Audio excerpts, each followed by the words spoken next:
பக்தி ஒளி நேர்களுக்கு வணக்கம். இப்ப வந்து முருகர் என்றாலே அழகர். அழகர் நம்மளுக்காகவே தோன்றியவர். நம்ம தமிழகத்துக்காக தோன்றி, நம்மளுக்காக வந்தவர். கைலாயத்தில் தோன்றி நம்ம தமிழ்நாட்டை நோக்கி பயணித்து, இங்க உள்ள மக்களை காவல் காக்க வந்த முருகப்பெருமான் வந்து அவ்வளவு வலிமையானவர். அவருடைய அவருடைய அருள் வந்து கிடைக்கிறவங்க எல்லாமே ரொம்ப புண்ணியம் செய்தவர்கள். அவர வந்து லைட்டா வணங்குனா கூட, கொஞ்சம் அவருடைய கந்த சஷ்டி கவசமும், கந்தகுரு கவசம், இல்லாட்டா ஓம் சரவண பவா, ஹரோஹரா அப்படிங்கிறது, அதெல்லாம் நம்ம சொல்லும்போது, வெற்றிவேல் முருகனுக்கு ஹரோஹரா அந்த மாரி விஷயங்கள்லாம் நம்ம அவர் பேர ஒரு லைட்டா உச்சரிச்சு, அப்படி பேசிட்டாலே அவருக்கு வந்து அவ்வளோ குதூகலமாக இருக்கும். ஏன்னா, அவர் வந்து நெறைய விஷயங்கள் என்னன்னா, தன் அப்பா, அம்மா பாசம் காமிக்கல.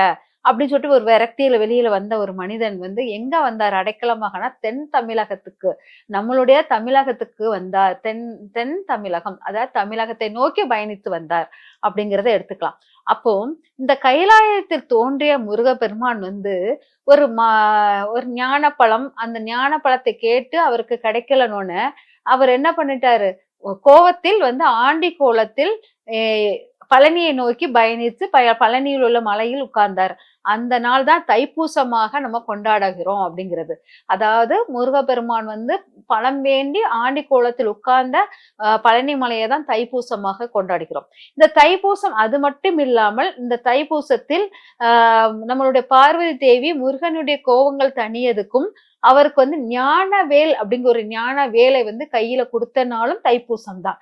அந்த ஞான வேல் தான் சிக்கலில் வந்து அம்மா கையால பவரா ஆக்கி அங்க வந்து சூரபத்மாவை வதம் செய்தார் அப்படிங்கிறத தான் நம்ம எடுத்துக்கலாம்.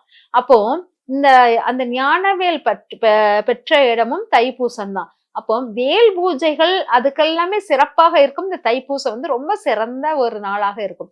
இந்த தைப்பூசம் பாத்தீங்கன்னா மகர ராசியில் செவ்வாய் உச்சஸ்தானமும் கடக ராசியில் செவ்வாய் நீச்சஸ்தானமும் ரெண்டும் நேர் எதிராக, அதாவது சூரியன் வந்து மகர ராசியிலும் சந்திரன் வந்து கடகராசியில் பூச நட்சத்திரத்தில் இருக்கும்போது நேர் எதிர் துருவங்களாக இருக்கும். அப்போ பௌர்ணமியாக இருக்கும் நாளில் தைப்பூச நாள் முருகப்பெருமானின் அருள் கடாட்சம், அதாவது தந்தையுடைய அருள், அதாவது மகர ராசி வந்து தந்தை வந்து ரொம்ப பவர்ஃபுல்லா தந்தைக்கு பாடம் சொல்லி கொடுத்த சுப்பையா அங்கதான் மகர ராசியில் உட்கார்ந்து இருக்கிறாரு.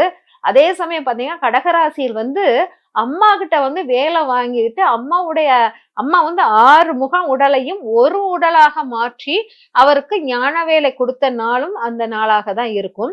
அதனால் அவர் வந்து தந்தையிடம் வந்து தன்னுடைய ஆணவத்தை காமிச்சு நான் உனக்கு பாடம் சொல்லி கொடுக்குறேன், என்கிட்ட சிசியாவா உட்காந்து கேளுன்னு சொல்வாரு. அம்மா கிட்ட பணிவாக தன் பாடத்தை அம்மாவுடைய சொல் கேட்டு பணிவாக இருந்த அந்த இரண்டும் நேர் எதிராக தந்தை கிட்ட செல்ல பிள்ளையாகவும் அம்மா கிட்ட அன்பு குழந்தையாகவும் தவழ்ந்த அந்த நாள் தான் தைப்பூச நாளாக இருக்கிறது அப்படிங்கிறது. அம்மாவுடைய ஞான அறிவை வாங்கி கொண்டு அப்பாக்கிட்ட ஞானத்தை கொடுத்து கொண்டு இருக்கும் நாள் தைப்பூச நாள் அப்படிங்கிறது.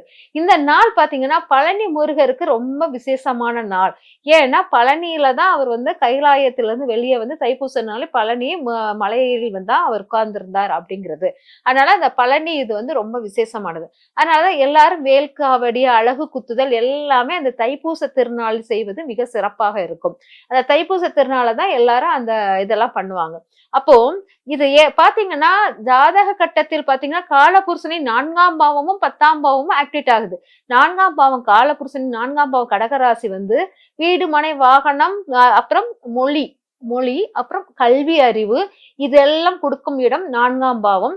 10ஆம் பாவம் தொழில், கௌரவம், அந்தஸ்து எல்லாம் புகழ், கீர்த்தி எல்லாம் கொடுக்கும் இடம் 10ஆம் பாவம். இது ரெண்டையுமே தை பூசம் வந்து நம்மளுக்கு ஆக்டிவேட் பண்ணி கொடுக்கும் நாளாக இருக்கிறது அப்படிங்கிறத நம்ம எடுத்துக்கலாம். அதாவது ஒருத்தருக்கு ஒரு குழந்தைக்கு படிப்பறிவு வரல, வார்த்தைகள் உச்சரிக்க தெரியல, அப்புறம் அந்த குழந்தை வந்து தன்னுடைய ஞானத்தை வந்து சரியா பயன்படுத்த தெரியல, அப்படி இருக்கிறவங்க இந்த தைப்பூச திருநாளில் நம்ம பழனி முருகர் கோயில போய் அந்த குழந்தைங்களை கூட்டிட்டு போயிட்டு வந்தாலே உங்களுக்கு அந்த குழந்தைங்களோட அறிவு வளர்ச்சி தெரியும். அது ஏன்னா அந்த இடத்துல தான் அவர் வந்து ஞான வேலை பெற்றார் தன் தாயிடம். அதனால் ஞானக்காரனாக இருக்கிறார். அந்த இடத்துல சுக்கிரனுடைய இது வந்து ரொம்ப பவர்ஃபுல்லா இருக்கும். அது ஏன்னா அந்த இடத்துல வந்து நிறைய மருந்துகள், ஏன்னா சுக்கராச்சாரியார்னாலே மருத்துவம், மருந்துகள் அதெல்லாமே சுக்கராச்சாரியக்கூடியது. அங்கதான் என்னன்னா நிறைய மருந்துக்களை வந்து இது வந்து போக்கர் சித்தர் வந்து ரெடி பண்ணி அங்க சிலைகளை வடித்தார் அப்படிங்கிறது தான் முக்கியம். அதனால அந்த இடத்துக்கு போனா மருத்துவங்கள், அதாவது உடல் ஆரோக்கிய தன்மை எல்லாம் நீங்கி ஆரோக்கியமாக இருக்கக்கூடிய மிக சக்தி வந்து அந்த பழனி முருகர் கோயிலில் இருக்கிறது. அதே மாதிரி புகழ், தொழில் அது எல்லாமே சிறப்பாக இருக்கும். அந்த 10ஆம் பாவம் வேலை செய்யும். அதனால அங்க போகும்போது உங்களுக்கு புகழின் உச்சஸ்தானத்தை அடையலாம். அப்புறம் கீர்த்திகள் கிடைக்கும். அப்புறம் தொழில் சிறப்பு கிடைக்கும். இதெல்லாமே இந்த தைப்பூச திருநாளில் பழனி முருகரை வேண்டும் போது கிடைக்கக்கூடிய நன்னாள்.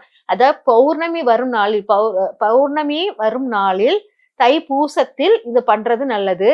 அப்போ நம்ம இந்த நாளை தவற விட்டுட்டோம் அப்படின்னா, நீங்க ஒவ்வொரு மாதமும் பௌர்ணமி வரும் நாளில் உங்களுக்கு வந்து பழனி கோயிலுக்கு போயிட்டு வந்து நீங்க விரதம் இருந்து போயிட்டு வந்துட்டு வந்தாலே தொழில் விஷயத்தில் சிறப்பாக இருக்கும்.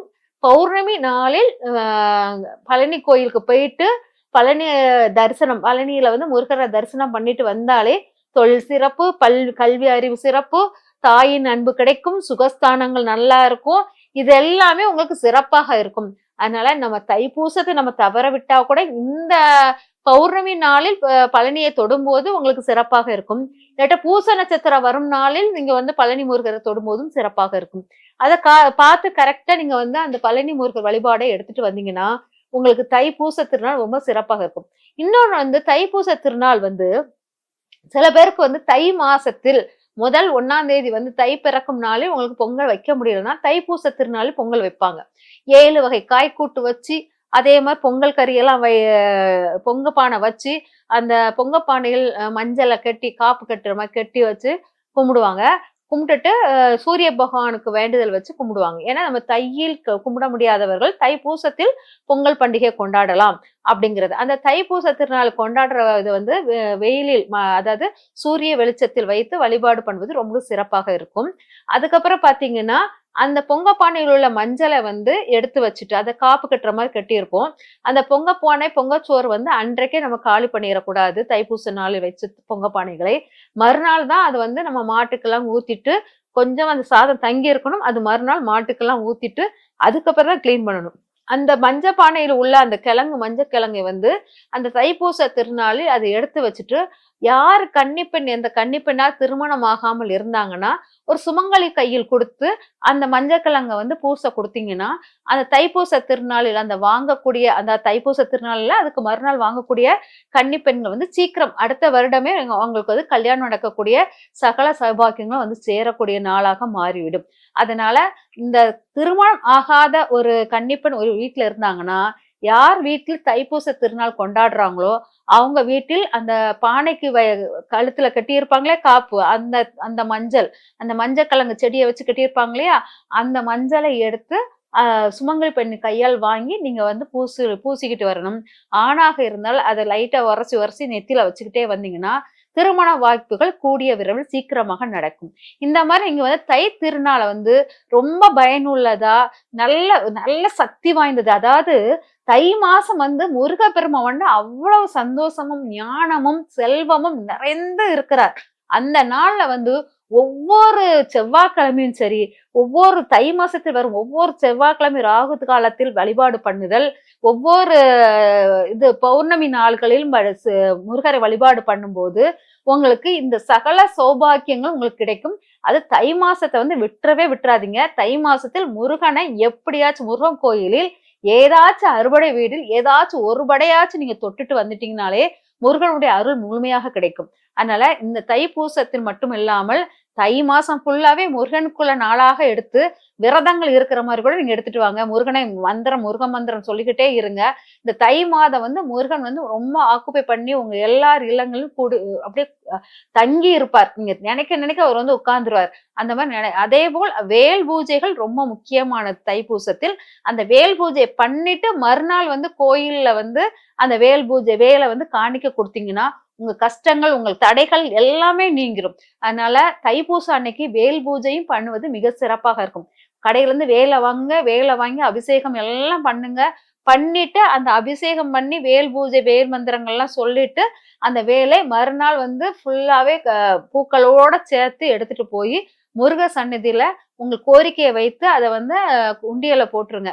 போட்ட உடனே உங்களுக்கு அடுத்த வருடம் அதே வேல் பூஜை பண்ணும்போது உங்களுக்கு ரெட்டிப்பான சந்தோஷங்கள், நிறைய மகிழ்ச்சியான நிகழ்ச்சிகள் நடக்கும்.